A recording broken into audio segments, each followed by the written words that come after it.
नमस्कार फ्रेंड, मी पल्ले कशी तुम्हा सर्वांचे माझ्या रेसिपी चॅनलमध्ये स्वागत आहे। आज आपण जळगाव स्पेशल रेसिपीमध्ये पाहणार आहोत एक रानभाजी। चला ती रानभाजी कोणती आहे ती तुम्हाला मी दाखवणार आहे। आज आपण बनवणार आहोत पोकळ्याची भाजी। ही खूप हेल्दी व टेस्टी विटॅमिन्स युक्त अशी भाजी आहे। तसेच ही भाजी आपल्याला बनवायलाही खूप सोपी आहे। चला तर इथे आपण निवडून घेतलेले आहे पोकळ्याची भाजी व स्वच्छ धुवूनही घेणार आहोत 2 पाण्याने। आता आपल्याला इथे कढई ठेवून घ्यायची आहे व कढईमध्ये तेल घालून घ्यायचं आहे। तेल छान गरम झाल्यानंतर इथे बारीक चिरलेला कांदा ऍड करायचा आहे। कांदा लवकर शिजण्यासाठी आपण इथे 1 चम्मच मीठ ऍड केलेला आहे। कांदा छान गुलाबी झाल्यानंतर आपल्याला हिरवी मिरची व लसण याचा ठेचा याच्यात ऍड करायचा आहे व छान परतून घ्यायचा आहे।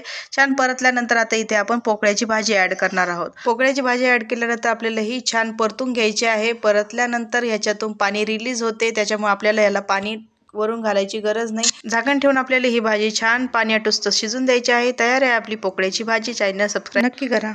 नमस्कार फ्रेंड, मी पल्ले